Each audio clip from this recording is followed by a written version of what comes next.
Tonight on Canton Confidential, the Karen Reed murder trial. Compelling and at times difficult to hear testimony from one of the Commonwealth's key witnesses. Bringing us back to the morning John O'Keefe was found outside 34 Fairview.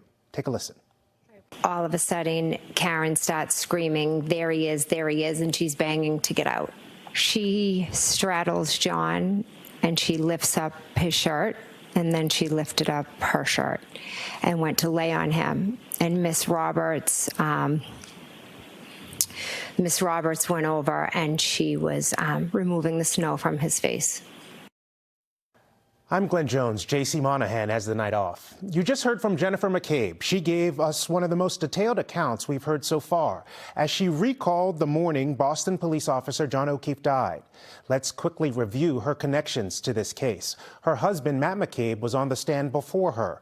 The McCabes were both at 34 Fairview the night of January 28, 2022.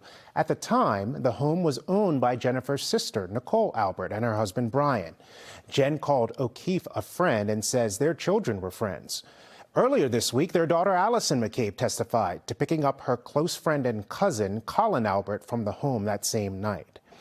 If you've been following our coverage of this trial, you'll remember Jennifer McCabe is the person who allegedly Google searched on her cell phone how long to die in the cold. It certainly came up in testimony today.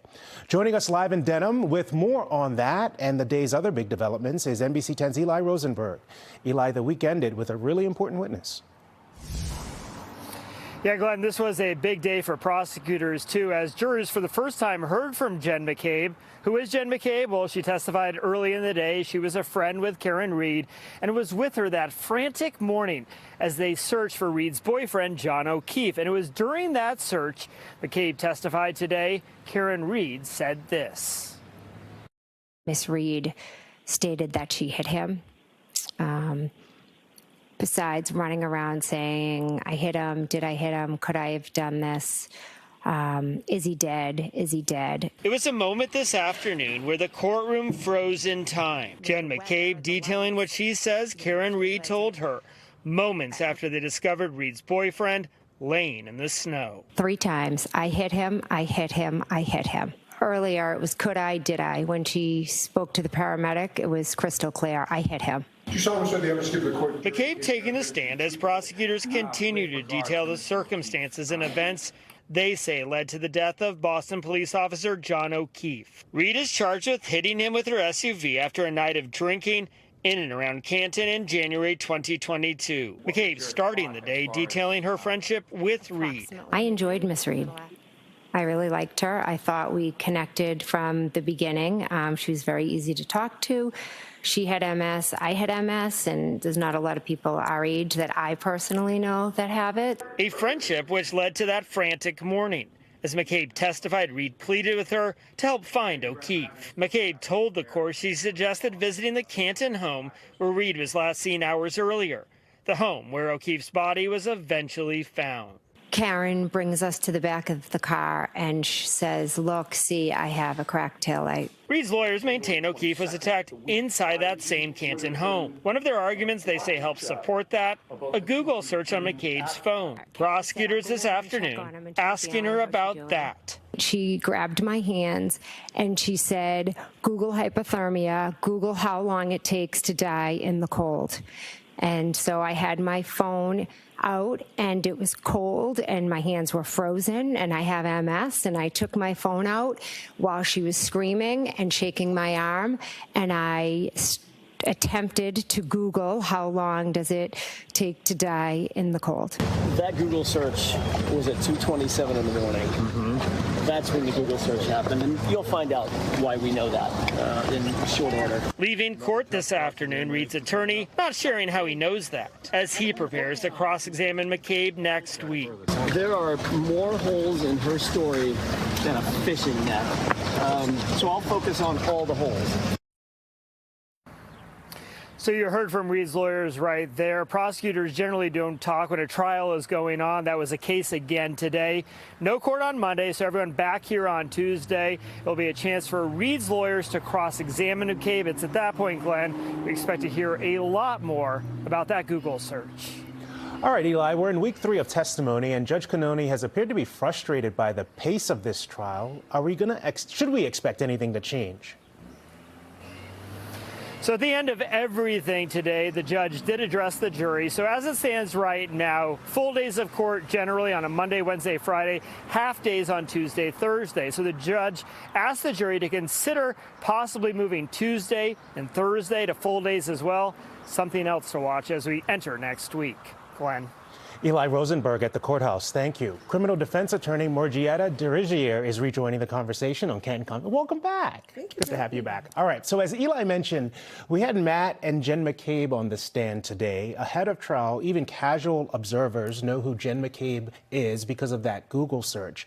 But she's also a key witness in the car with Karen Reed when John O'Keefe's body was found.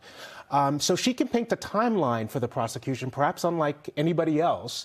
How competent was she at that today for the jury? There have been a lot of witnesses, but I will definitely say she has been the most competent and been the most consistent with her story. She hasn't had to go back and recall and had her memory refreshed like many of the other witnesses. So I think for the prosecution, that was actually very calming for them to have that consistency in at least one witness. And it seems so rare and specific in this case that Jen McCabe was with the defendant at the time that the body was found. So she's able to relay what she says she heard Karen Reed say.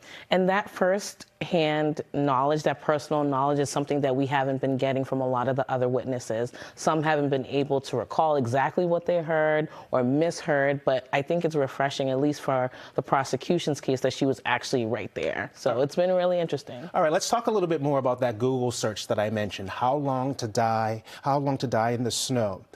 The defense has said in pretrial hearings that she searched that term before John O'Keefe's body was found. Her testimony today was that she searched that after his body was found. At some point, we're going to get competing experts on the stand probably saying different things. What's the jury to make of it all? Well, I think it's going to be really interesting next week on cross-examination. As the defense attorney already alluded to, he kind of has an idea of how he's going to attack that information. But I think once the experts in that cross-examination come out, the truth may be a little bit more clear. Okay, well then let's talk a little bit more about that cross-examination next week. You've mentioned how competent Jen McCabe was. Do you expect that competency to stand up on cross? You know, the cross team, I said from the beginning, has been doing a great job. It'll be interesting to see what they can discover from her testimony on cross-examination, because it's been very clear. But I think some of the consistencies will still kind of stand. I don't think the storyline has been completely fluid, so there is some room for them to poke at it. All right, Morgietta, don't go far. We want to talk to you again in a little bit. Thank you. But after the break, our Sue O'Connell will join us here in the studio. She was in court today witnessing sidebars and exhaustive questioning. Up next, Sue talks with us about how it appears the jury is holding up. Back here in studio after another long week in court is Sue O'Connell, our courtroom insider and commentator. And we're going to talk a little bit about Matt McCabe, who was on the stand today. But before we do that, we want you to listen to this. You would agree with me that the V-shaped tire tracks were farther away from you than the front lawn? Yes, they were on the road. And if you were able to clearly see those V-shaped tire tracks, you certainly were able to clearly see the Albert's front lawn, correct? As I mentioned, I was looking over the lawn, but I'm assuming the lawn was somehow in my visibility. I wasn't focusing on the lawn. Okay. I'm going to try that question again and see if I can get a yes or no answer. If you were able to clearly see the V-shaped tire tracks, you were certainly able to clearly see the Albert's front lawn, correct? If I looked at it, it's a confusing question. As I said, I was focused on the road. I wasn't looking at the lawn. But let me be clear. I'm not asking you if you looked at it. I asked if you were able to clearly see it. I would be able to, yes.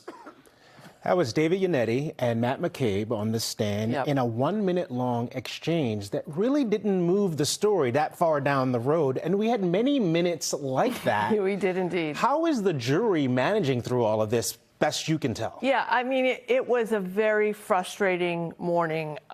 This was a battle and a struggle between Yannetti and Matt McCabe to get to a yes or no answer, and they were both becoming frustrated with each other, and the jury was getting frustrated, you could see, because as you said, in the end, it didn't really get us very, very far. And remember, this case is moving very slowly. So right. You're getting frustrated with Matt McCabe that he can't answer yes or no. Now, yesterday, when he was a prosecution witness, but the prosecution was talking to him, he added a little bit of context here or there, which actually added to his answer. Today, he's adding context that further confuses the question, and then has Yannetti come back, who's getting, frustrated with this. And at some point, we were all in the press box getting confused. Like, wait a minute, where's the car? Which side is right? It was sort of like what the definition of is kind of thing. Yep. And so it was just a very frustrating experience. I don't know that either one of them came out winning, but it frustrating and laborious and a struggle. Another frustrated participant here is Judge Cannoni. And she did indicate, or at least hint, she might try to get more hours into the week of trial. You expect that to happen? Absolutely. I mean, one of the things that folks were laughing about with David Yannetti and his questioning of Matt McCabe is he opened by saying, look, I'm not going to have you tell me where you sat when you came into the Waterfall Bar and Grill. I'm not going to relitigate who arrived when and when they left, because that has been taking up a lot of time, too. And Judge Cannoni is doing something that people who watch a lot of trials say doesn't often happen, where she is interjecting and saying, can you answer that, Glenn? Right? It's not necessarily ask it the way, you get an objection, try again, try again, try again. She's just cutting to the chase. Do you know that? Can you answer that? So she is being a more active participant in this, I think, than most judges are, because it's moving so slowly, both because of the witnesses, because of the struggles, and also, frankly, ADA Adam Lally is also very slow moving. So it hurts. Let me ask you one other thing that I think is an observation on my part, and I want to see if it stands up to what you're seeing in court. Earlier in this trial, during cross, the defense seemed to be very targeted and specific. Sharp questions, sharp answers, sit down. Today, we didn't see that at all. What's happening? Well, I think the difference is you had a lot of first responders, you had a lot of police officers, you had some people who weren't really that involved in, they had a piece of it, but they weren't really that involved in the whole thing.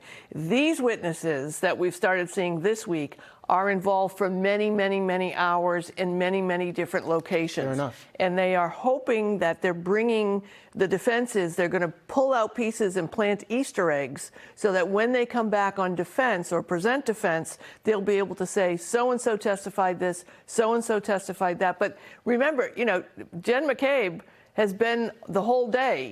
Julie Nagel was there at the house from like 5 p.m. to 2 a.m. So there's a lot in there. Okay, Sue O'Connell, thank you. Clearly, it was a big day in court with a lot to talk about. After the break, Morgietta Desirier will join us back here at the table. Stay with us. You're watching Canton Confidential. Morgietta and Sue are joining me once again here at the table so that we can put a full stop on this third week of testimony. I thought we'd start with a viewer question. Here it is.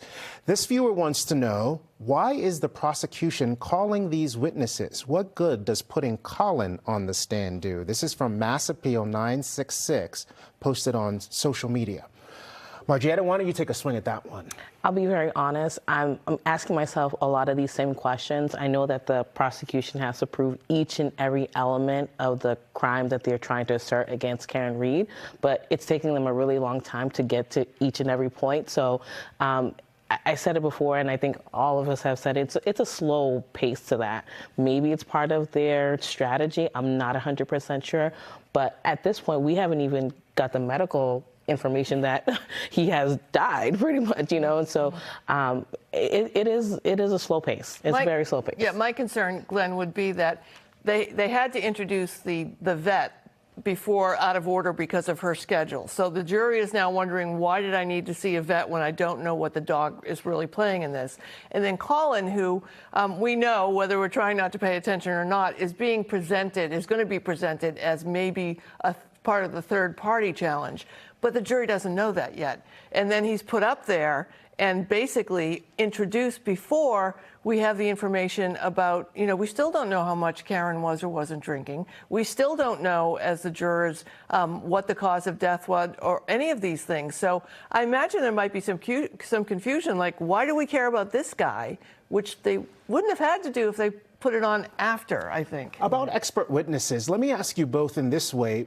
Sue, you've seen a witness list, so you have some idea of who is likely to be called. You've seen many criminal defense cases. There are certain experts you expect to see. So who would you expect to see between the two of you over the next 2 weeks before the prosecution rests its case? Definitely the medical examiner. We know that person's coming in. They may have an accident reconstructionist perhaps come in, talk about the taillights and where that was found. They may have like a specific autopsy person from the medical examiner's office. So there's quite a few experts they could kind of call in. And then the question becomes for the technical stuff, the tech stuff. Is prosecution going to call some of these witnesses and experts that we know defense definitely has coming, like Absolutely. About where the phones were, where the calls they're going to allege were made, some of this 365 life data that we saw that they just put out there. They have to prove to the jury that this evidence has some scientific backing. The jurors have to decide whether or not they're going to believe that or not. But what will the prosecution do? Are they going to try and get ahead of that, or are they just going to keep following the path that they're on, regardless of what's happening around them? Well, I think the important thing is that the prosecution, I think, has to, because if not, they could get what's called a directed verdict, right? And that's where the prosecution actually doesn't meet their burden after the presentation of their case. So to be honest, they have to put a lot of this stuff in the beginning, otherwise they might not have a case. And Glenn, I was with a lot of lawyers last night. And I wasn't arrested or anything. I just was out with a lot of lawyers last night. Not this time. And many of them were saying, listen, Lally has to do this, because when the prosecution rests, if the Commonwealth hasn't met the standard, this case could be over. And again, no motive yet. We still don't have a motive. Not that he has to prove a motive. We don't know how much he's been drinking. We don't know where the body was. There's still a lot of questions that we have. All right, before we wrap up, I wanted to talk a moment about Judge Cannoni, because this is a judge that you have worked in her courtroom before. Yeah. How has she presided over this case so far, do you think? And is it consistent with your own experiences? Very consistent, and I think it was mentioned a little bit earlier that she kind of interjects and keeps the case moving along. I actually like that, because a lot of the information to me sounds repetitive, and I think the jury is also getting confused and frustrated and hearing a lot of information over again. And I like that she just gets to the point. What's the fact that we're trying to get here? Yeah, and actually gets the question answered, which right. I think is also, the thing that drives me crazy is when you have these really seasoned lawyers asking a question over and over again that's going to get objected, but there's one version that's going to get through, right? How many do we have to listen to? So she just jumps in and does it. So I appreciate that. Okay. Yeah. Sue, Morgietta, thank you both. Remember, there is no court on Monday, so we'll be back in session on Tuesday. But on Monday and Tuesday night, you can rest assured we'll have Canton Confidential. Also remember, if you have questions for any of our experts, email us at canton.confidential@nbcuni.com. Earlier this week, we heard testimony from Allison McCabe. The defense claims data from a location sharing app discredits when she said she got home the night of January 28th. Well, we reached out to the company behind that app. Their response when Canton Confidential returns.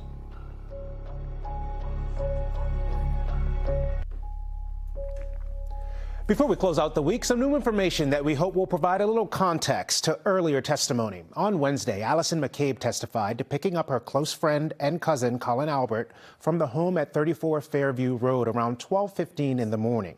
She took him home, then went home herself. That's her testimony. But the defense says data from the location sharing app Life 360 says otherwise. It says they took an hour-and-a-half detour. We reached out to the company for clarity on this accuracy. While they didn't comment on the case specifically, they did point us to this information on their website, saying in part, Life 360 relies heavily on GPS data from your mobile device and typically can pinpoint a user's location within a certain radius. They go on to say this level of accuracy may vary depending on a variety of factors, including network connection and GPS signal. We'll have to wait and see how or if this data will come up later in the trial. For now, that's a wrap on week 3 of testimony. Next week, the court is taking Monday off. Things will resume in Denham on Tuesday. But here at NBC 10 Boston, we're going to use the time off to get you caught up. Monday night's edition of Canton Confidential will be a complete recap of the entire case and how we got to this point in the trial. So we'll see you on Monday night. The trial resumes on Tuesday morning. I'm Glenn Jones. Have a good night.